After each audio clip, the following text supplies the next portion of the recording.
প্রত্যেক ভোটারকে লক্ষ্মীপুর টাউন এরিয়ার সব জনগণকে আমি ধন্যবাদ জানাতে চাই।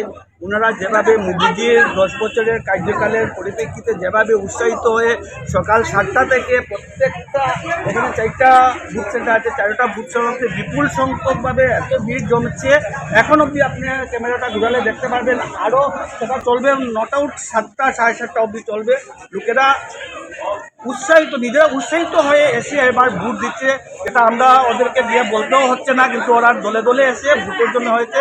তার মধ্যে একটা পরিলক্ষিত হয়েছে যে নিউ ভোটার যারা, ওদের সংখ্যা বিপুলভাবে মোদিজির প্রতি আকৃষ্ট হয়ে ওরাই বেশি উৎফুল্ল হয়ে ভোট দিতে এসছে প্রত্যেকটা বুথ সেন্টারে। আমি নিশ্চিতভাবে এখন আজকের এই 5টার সময় আমি বলতে পারি যে আমরা যে টার্গেট দিয়েছিলাম 1 লাখ ভোট দিব, তার অনেক অধিক ভোট আমরা লক্ষ্মীপুর বিধানসভা থেকে আমরা পরিমল শুক্লবৈদ্যকে দিয়ে আমাদেরকে মোদিজির দিতে সম্মান জানাবো। এর মধ্যে ভিজে যেভাবে লোকেরা এসেছে ভোট দিতে, সকাল 7টার আগে এসে যেভাবে ভিড় করেছে, সেটা দেখে আমি প্রত্যেক ভোটারদেরকে প্রতি সম্মান জানাই, প্রণাম করি।